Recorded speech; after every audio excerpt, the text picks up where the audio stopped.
Анан кайда жүрөсүң деген ырымды казактар алып суунун боюнда деп Төлөгөн Мамыров менден сурап ырдады. Угуп алып ошол балдарга айткым келет. Ырымы чыгарганга рахмат, акча алганыңарга рахмат, бирок авторун айтып койгула деп ушу айткым келет да. Азыр ушундай соо авторлор көбөйүп кетти. Даяр ырдалып ал эле популярный болуп эле анан кийин бирөөнү ырдап эле соо автор болду эле. Суунун боюнда деген ыр сиздикиби ошондо? Ошол ал көлдүн боюнда деп ырдадым эле. Кыз жигит турат. Анан Төлөгөн Мамыров звонить этип, агай, суунун боюнда укулуктуу экен, суунун боюнда деп ырдайынчы дегенден мейли дедим. Анан суунун боюнда кыз жигит турат деп ырдап коюптур. Өзү көлдүн боюнда кыз жигит турат деп ырдадым эле. Эми азыр мен деле ошо Төлөгөндүн вариантында ырдап калдым. Элге жакса болду да. Ошону бир ырдап бербейсиз? Мейли.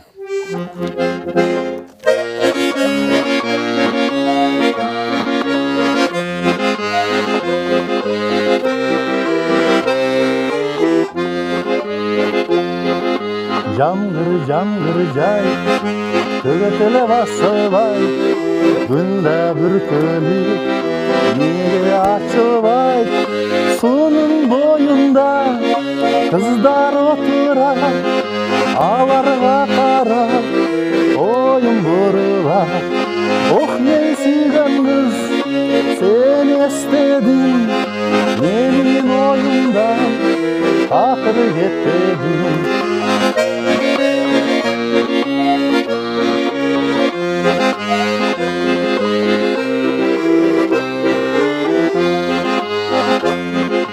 Толор көрүнбөй, ак туман баскан, жарктай чагылган, үркүрөйт асман, суунун боюнда кыздар отурат, аларга карап, оюм бурулат.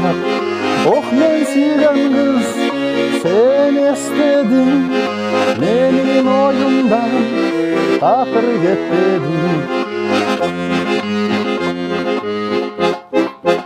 Топ. Бул ырдын автору Алмаз агайыбыз. Бүгүнкү күндө Төлөгөн Мамыров деген досубуз аябай сонун кылып ырдап чыгып жүрөт. Албетте бул ыр азыр биздин Кыргызстанда деги эле Орто Азияда популярдуу болуп кетти окшойт. Турцияда да ырдап жүрүшөт.